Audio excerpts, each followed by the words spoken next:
Барлықтарыңызға сәлем, әртүрлі жаңалықтар каналына қош келдіңіздер.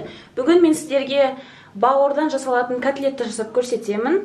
Ол үшін маған мындай бауыр керек. Бауырды мен мясорубкадан бір рет өткізіп жібердім. Бұл жақта 900 грамм.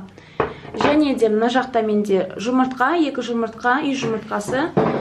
Мясорубкадан өткізілген үлкен бір пияз. Өте майда кубикпен туралған сәбіз, бір үлкен сәбіз. Және де кішкене ұн. Процесте көресіздер қанша қосатынымды. Және де тұз бен қара бұрыш, ол міндетті түрде. Ал бастайық. Ал енді жәймендеп осының барлығын араластырамыз. Жұмыртқа қосамыз, пиязымызды қосамыз, сәбізімізді қосамыз. Енді араластырамыз.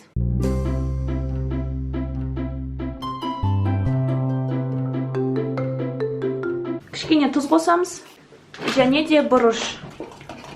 Ингредиенттеріміз жақсылап араласты. Енді жәймендеп сеуіп ұн қосамыз.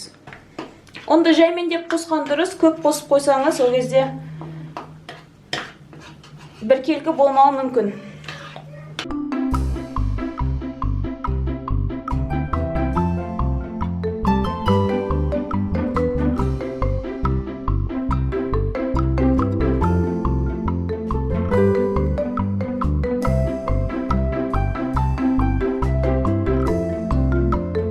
Енді қызған табаға майды құямыз, сосын осыны жәймендеп қуырамыз.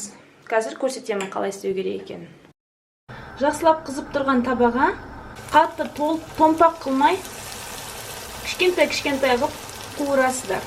Бір қасықтың көлемінде жетеді. Мынау котлеттің сыртында андай дыркалар пайда болды, қуыстар. Осындай қуыстар пайда болған соң дереу екінші бетіне ауыстырасыздар. Болды. Міне достар, дайын. Түрі осындай болады. Өте дәмді болды. Қысып қарасаңыз сондай өте серпімді. Ішіне қарап көрсеңіздер, ішінде барлығы пісті. Егерде ішінде мынандай қызыл ортасында қызыл піспеген жерлер болатын болса, онда бұл котлетті қайтадан қуырудың қажеті жоқ.